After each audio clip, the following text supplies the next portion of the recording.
Hello and welcome to yet another important sales lesson. In this video, we're going to talk about a very important topic that every salesperson should know back of their mind, especially if you're someone who's working with international customers. Today's topic is customer mindset and buying patterns across regions. So let me start by asking you a brutally honest question.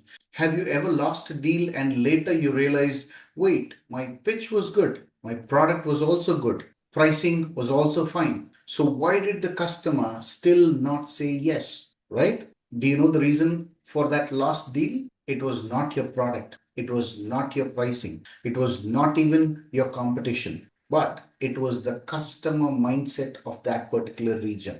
Because what works in the US can totally backfire in MENA region. What feels professional in Europe can feel cold in LATAM market. And what gets quick decisions in the Southeast Asian market might require deeper relationship and trust in parts of Africa. So my friends, today I'm going to give you a very powerful sales advantage. In the next few minutes, you will learn how buyers think across regions, how decisions actually happen, and what triggers trust, what triggers suspicion, and what exact sales moves you should make to close deals faster. If you're already selling globally or if you want to sell globally, this video can literally save you months of trial and error. And let me also tell you something. Most salespeople never learn this. They keep using the same script everywhere and then blame the market. If you really want to see yourself in the top 1% sales professionals, you need to adapt.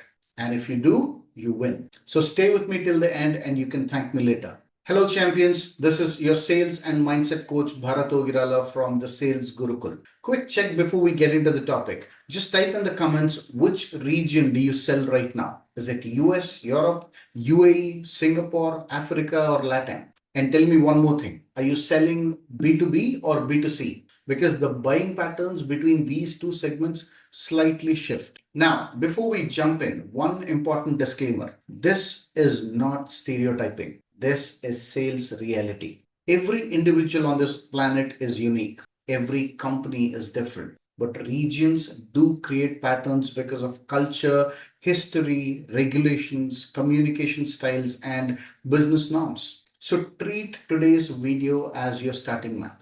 And then you confirm everything using smart discovery questions. Okay, cool. Let's go. To begin with, here is a quick framework I want you to remember. It is called the Global Buyer Framework and it works everywhere across the globe.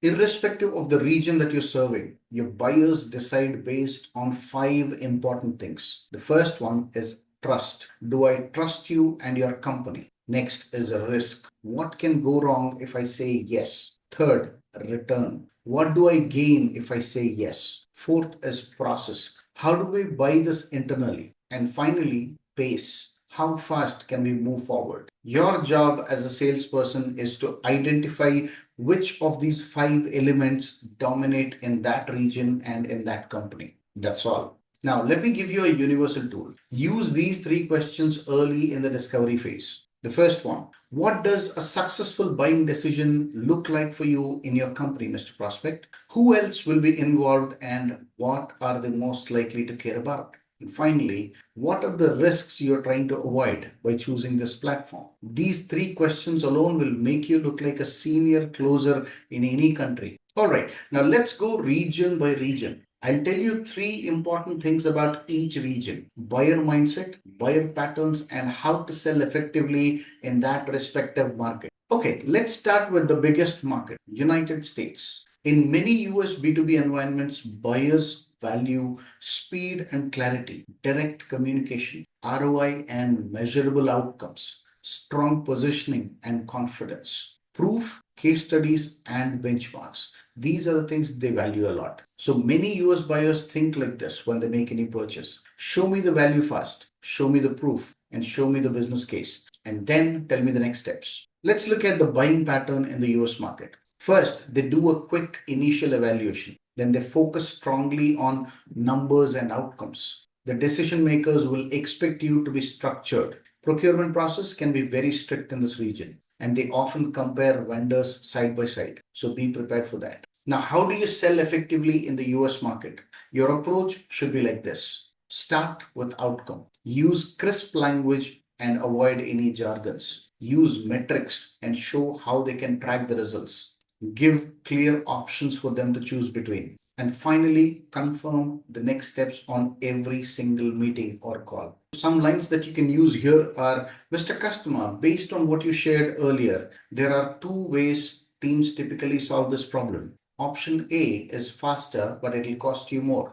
Option B is a little slower, but it is cheaper. Which one fits your priorities? They would love this kind of approach. Now, let's look at some common objections in the US market and how to handle them. The common objections could be, send me the details. We are evaluating other vendors. We need a business case, or procurement needs at least 3 quotations. Here is how you can handle this. You need to ask them, I completely get that, Mr. Customer. So when you say details, what exactly do you want to evaluate? Is it ROI, implementation, security, or timelines? Then ask a follow-up question. Who else apart from you will review it? And what would they need to say yes? Let's do a quick role play. Let's say the prospect says, this looks interesting. Send me more details about this. Here is what you can say. Sure, a quick question so that I can send you the right details. Are you mainly evaluating ROI impact, timeline, or risk? Let's say prospect says ROI and timeline. This is how you can respond. Perfect, Mr. Customer. Then I will send you a one-pager ROI breakdown and an implementation plan. Also, what would make this a no for you, even if the ROI looks good? Now you're controlling the conversation and the sale. Now let's look at some biggest mistakes people make in the US. Salespeople tend to talk too much. In the US, long storytelling without a point can reduce your credibility. Your story must clearly link to outcomes. All right, now let's look at Latin American market or LATAM markets. First, let's understand the buyer mindset in LATAM market. In most LATAM countries, buyers value relationship and warmth, trust through human connection, reputation and references, flexibility, and long-term partnership vibe. Usually, a LATAM buyer thinks this way. I buy from people I like and trust. I need to feel that you're with me, not just selling to me. Now, let's look at the buying pattern in LATAM market. The meetings are more conversational in this region. You will witness strong emphasis on rapport. Decisions can involve multiple stakeholders informally. You might also need to conduct repeated interactions to build trust. And referrals can carry massive weight in this market. So, how do you sell effectively in LATAM market? You need to start with connection before the transaction. Don't rush into pitch like a machine. It will not work in this market.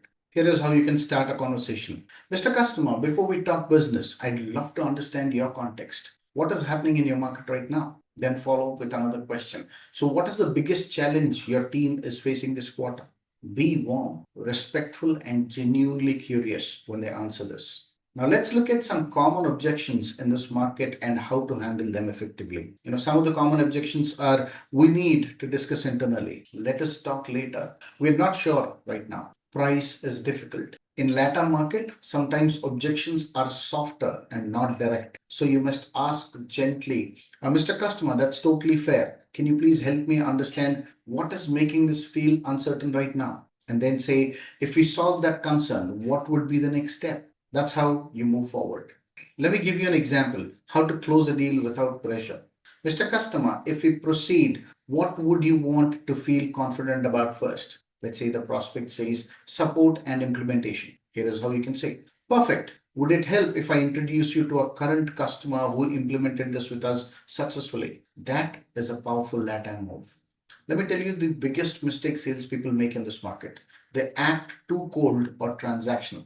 And if you sound like a robot, trust will instantly drop. All right, the next region is Europe. Now let's first look at the buyer mindset in Europe. In most European markets, buyers value precision and transparency, compliance and data privacy, proof and credibility, process and documentation, realistic promises, not hype. Here is how many Europeans think when they talk to salespeople. Do not oversell, do not exaggerate, be honest and be accurate. Now let's look at the buying pattern in Europe. Evaluation cycles are usually longer in many industries. You may also witness multiple checkpoints during the process. Legal, compliance, and procurement plays a very strong role here. They'd always prefer written documentation. Meetings are more structured, sometimes even very, very formal, right? So, how do you sell effectively in Europe? Your best weapon in Europe is credibility. Use case studies, references, implementation methodology, risk management plan, clear terms, and transparent pricing models. Let me give you a quick tip or a statement that you can use confidently. Let me be transparent, Mr. Customer. Here is what we can guarantee, and here is what depends on your internal adoption. They will love this transparency. This honesty will instantly increase the trust. Now, let's look at some common objections in Europe and how to handle them. Usually, the objections are we need to review internally, we need legal approval, we need documentation and security review, or your claims seems optimistic. So how do you handle them? Here is how. So, Mr. Prospect, which part do you want to validate first? Is it security, implementation, or ROI? Follow up with another question. So, what does your approval process look like? And what is the expected timeline? Then offer this. All right, Mr. Customer, I can provide a security pack, compliance documents, and a reference call with an existing customer. Will that help you to move forward quickly? Let's look at a real-time scenario. Let's say the prospect says, this feels too good to be true. Here is what you can say. All right, Mr. Customer, that's a fair point. Let me make it practical. Based on your current baseline, a realistic improvement range is X to Y. So if we hit X, would this still be worth it? That is how you close in Europe. Now let's look at some common mistakes salespeople do in Europe. They do a lot of hype selling. Too much exaggeration kills trust in Europe. All right, the next region is Africa. It varies by country, but let's look at it. Buyer's mindset in most African market is diverse. So you must stay flexible. But across many African countries, buyers value trust and reliability, relationship and commitment, clear support and delivery assurance, risk reduction, clarity on payment terms and logistics. Here is how African buyers think. Can you deliver what you promised? Will you support after the payment? And are you here for the long run? Now let's look at the buying pattern in African market. Here, trust building is crucial. Relationships and referrals matter the most. Cash flow and payment structures are very important. Buyers might want proof of credibility and local relevance. Decision making can involve senior leaders more directly. So, how do you sell effectively in Africa? Here, you need to sell reliability. Be crystal clear on delivery timelines, support models, escalation process, payment terms and options, references and proof. Here is a question that you can ask your customers. What does a successful partnership look like to you, Mr. Customer? Then ask this. What concerns would you have about implementation or support? Well, let me tell you how to handle the common objections. The common objections could be, we're not sure you can support this. Your payment terms are too hard. We need more proof, or we need leadership approval. Here is how you can handle it. Totally fair, Mr. Prospect. Support matters. Let me explain our support structure, response SLAs, and escalation process. Also, would you like a reference call with a similar customer help you feel confident? This will help you gain customers' trust. Let's say customers talk about payment structure. What payment structure would make this easier for you? Split payments, milestone based, or quarterly? Give options. Let me give you an example of a trust closing line. Mr. Customer, before you decide, what is that one thing you must feel confident about to move forward? And then you genuinely solve only that. Now let's look at what are the biggest mistakes salespeople make in African market. People act like they're doing a big favor to the customer. No. In Africa, you build relationship, you build trust, and you show commitment. That's how you win. All right, the next region is MENA market, Middle East and North Africa. The buyer mindset in MENA region is different from African market. Many MENA countries value trust and relationship, respect and professionalism, authority and confidence, reputation and status. With these customers, decision making can be hierarchical. Many buyers think, are you credible? Are you confident? Are you respectful? And can you deliver at our standards? Well, here is the general buying pattern in MENA region. They love to build strong relationships first, but they also have strong expectation of professionalism. Meetings can be formal. Hierarchy matters the most here.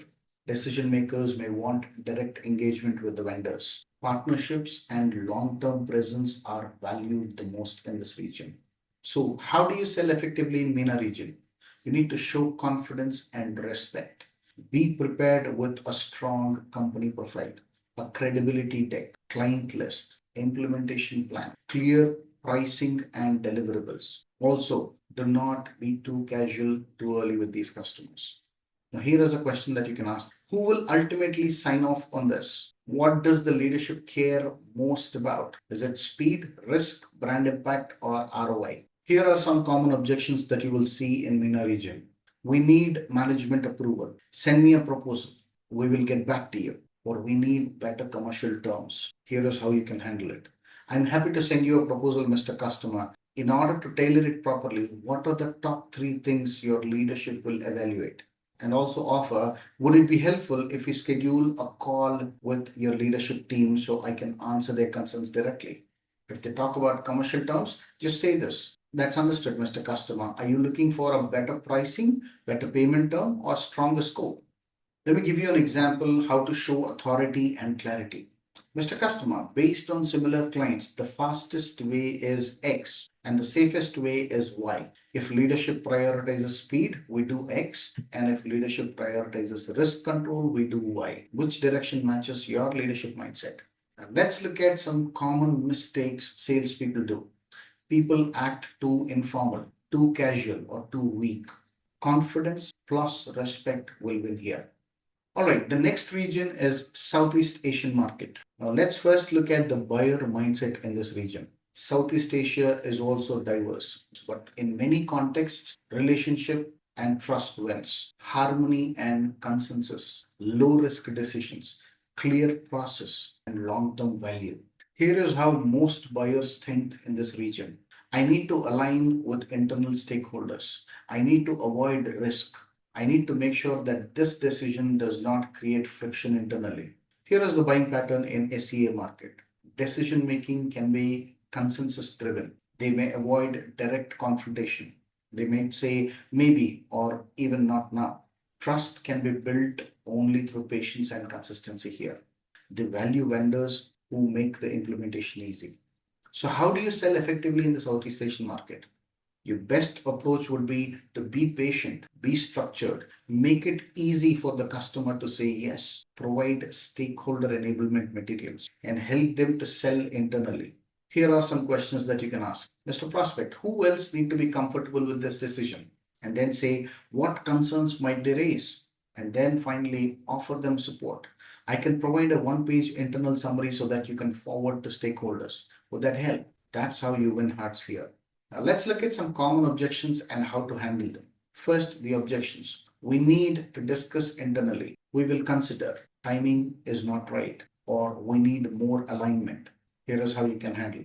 Mr. Prospect, I totally get what you say. To help you align internally, what are the top two concerns stakeholders will raise? Then say this. Would it help if we do a short stakeholder call so that everyone can ask questions openly? That openness is what is appreciated the most here.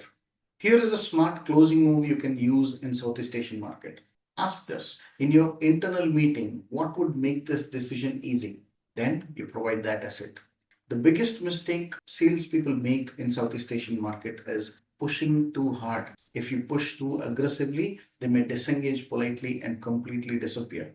You will win only when you stay consistent, helpful, and structured. Now, here is the real secret. Even within a region, every company is different. So the best global seller does this. They adapt fast using smart questions. I've also written a detailed blog on the same topic. You can find the blog link in the description below. Champions, now if you want to master sales skills in a way that works across markets, across industries, and across customer mindsets, I have something for you. I created a free course called Sales Success Blueprint, wherein I teach you the end-to-end sales process, how to build pipeline, how to prospect, how to handle objections, how to follow up confidently, and how to close deals consistently. I'm sharing the link in the description below. Join it today because every week you delay, you're losing deals that you could have closed. And if you want personal clarity for your exact situation, maybe you're targeting a new geography or struggling with internal buyers, you can schedule a one-to-one clarity call with me. I will guide you with a clear action plan. I'm dropping the links in the description below. Check it out. Finally, make sure to subscribe to this channel because I'm going to keep dropping practical sales frameworks that help you to perform like the top 1%. This is your sales coach and mentor Bharat Ogirala signing off. I'll see you in the next video. Till then, go out and sell smart, not hard. Happy selling.